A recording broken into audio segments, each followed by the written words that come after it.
Hello, today we will learn how to do the crimp or the wave technique using a super looper or a comb. At this point, we're just going to use a super looper. Notice that the super looper have two types of prongs, one that is closer and one that's farther apart. The gaps are wider, this one.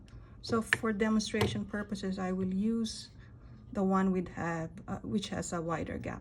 Okay, so the crimp or the wave is basically a simple technique using the comb. So you place the paper in between the first and second prong, like so, and then you can pick up the paper, put it up, and then take it down, and then up again. So it's a simple technique, but the results are amazing and beautiful. Okay, I am using the 1/4 strip of paper for demonstration purposes again, so you can see the waves and the crimps are bigger. Okay,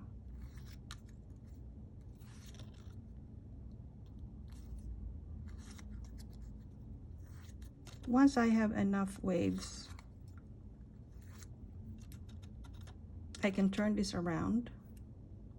Okay, notice that it's even and nice up here. You can bring the strip up to secure the crimps or the waves. You can just put a tiny amount of glue. Let me make one more. Okay, right there. Make sure you're pulling it tight so your crimps or waves are tighter. So I can just put a small amount of glue on the paper, not on the prongs.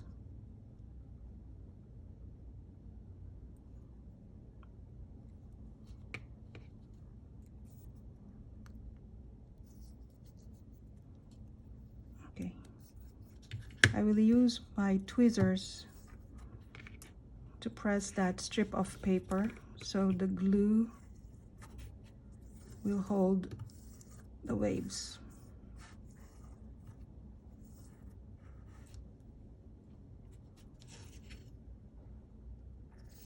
Once you're sure that the glue is dry, in this case I think it's dry already, you can gently pull it away from the edge. I'm going to use my protractor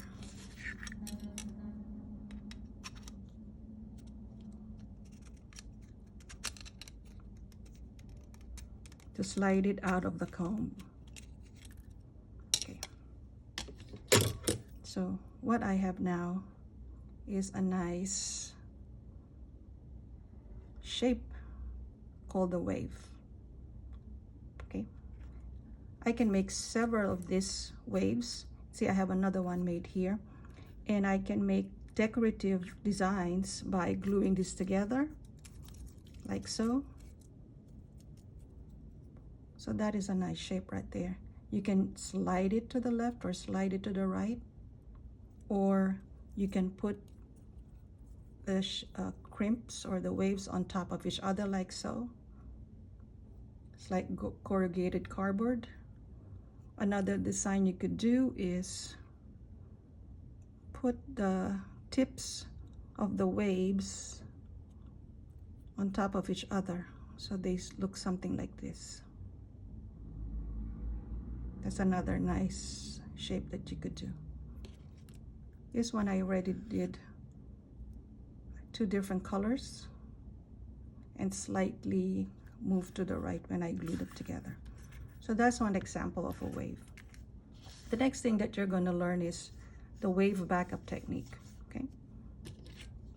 Again, for demonstration purposes, I'm going to use the wider side of the comb. Okay, I am going to use 1/4 strip of paper again. And for the wave backup technique, what I could do is I could make a tiny loop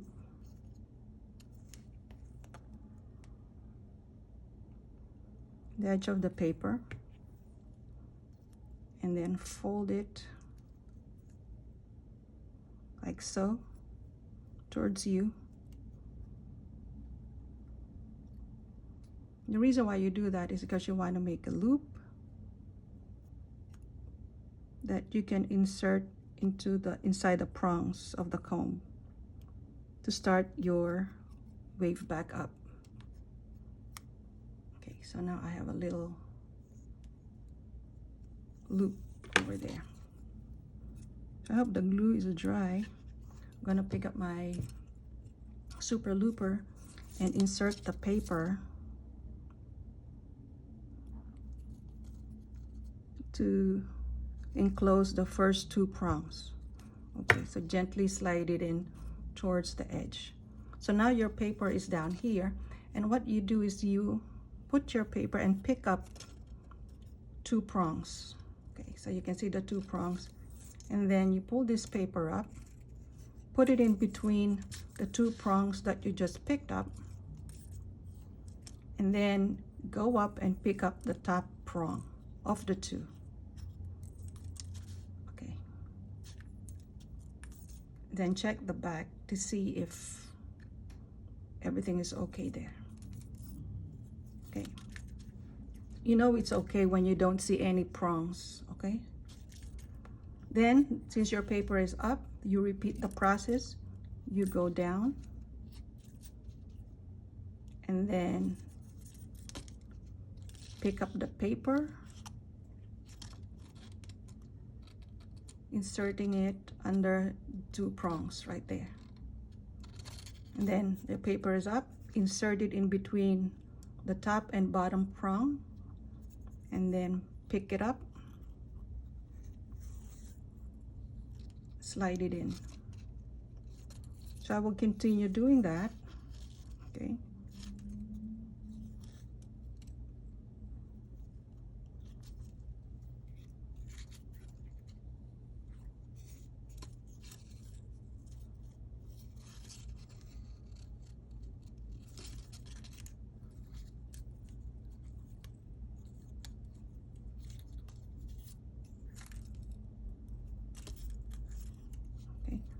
I'll turn it around so you can see that there are no gaps there.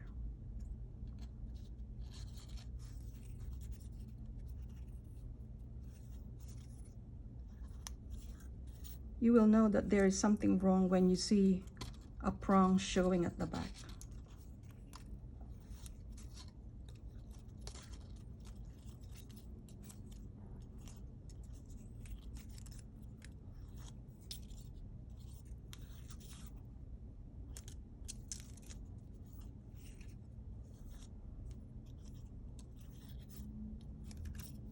Okay, I'm almost done.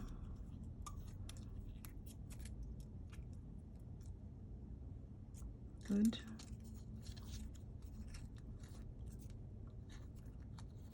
Once I think I have enough waves or loops, I can stop, okay? But you can decide how long you want to. You can stop right here or there, depending on the design that you're working on.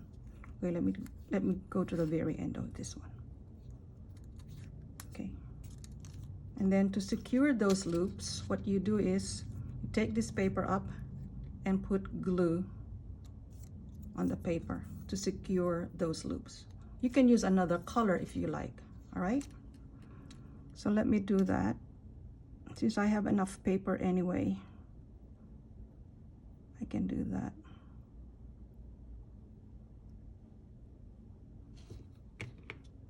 I can fold that back in.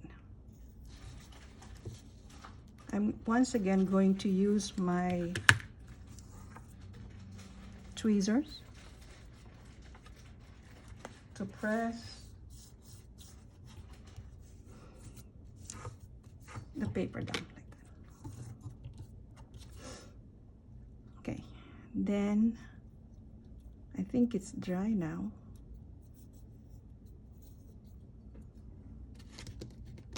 can press this piece outside gently.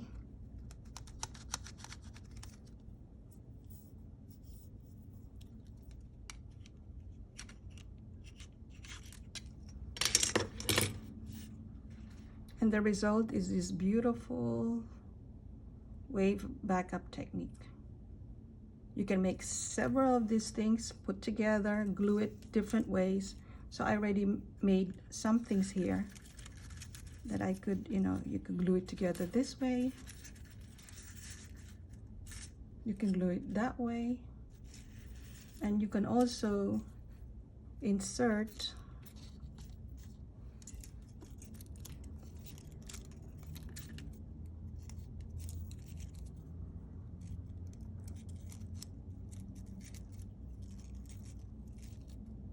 the loops and make an interlocking shape like this.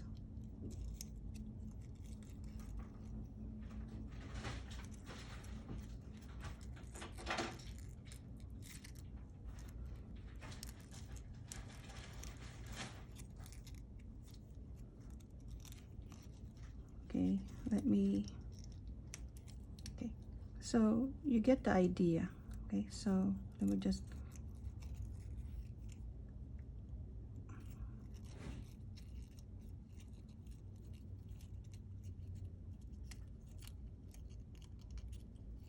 okay, so there is your wave backup technique right here, and this is something that you could do with that there and there. That's the lesson for today. Have a good day. Bye.